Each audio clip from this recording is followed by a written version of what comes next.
ابن ابی ملیکہ نے بیان کیا کہ قریب تھا کہ وہ سب سے بہتر افراد تباہ ہو جائیں، یعنی ابو بکر اور عمر رضی اللہ عنہ۔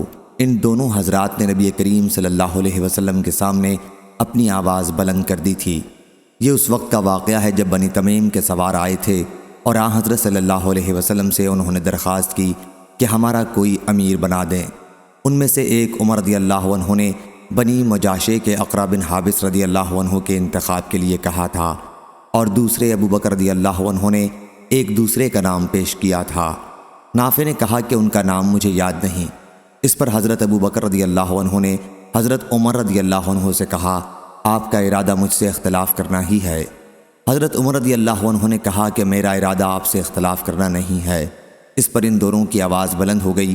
پھر اللہ تعالیٰ نے یہ آیت اتاری، اے ایمان والو، اپنی آواز کو نبی کی آواز سے بلند نہ کیا کرو۔ حضرت عبداللہ بن زبیر رضی اللہ عنہ نے بیان کیا کہ اس آیت کے نازل ہونے کے بعد حضرت عمر رضی اللہ عنہ نبی کریم صلی اللہ علیہ وسلم کے سامنے اتنی آہستہ آہستہ بات کرتے کہ آپ صاف سن بھی نہ سکتے تھے اور دوبارہ پوچھنا پڑتا تھا۔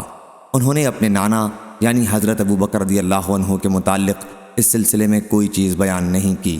صحیح بخاری حدیث نمبر 4845۔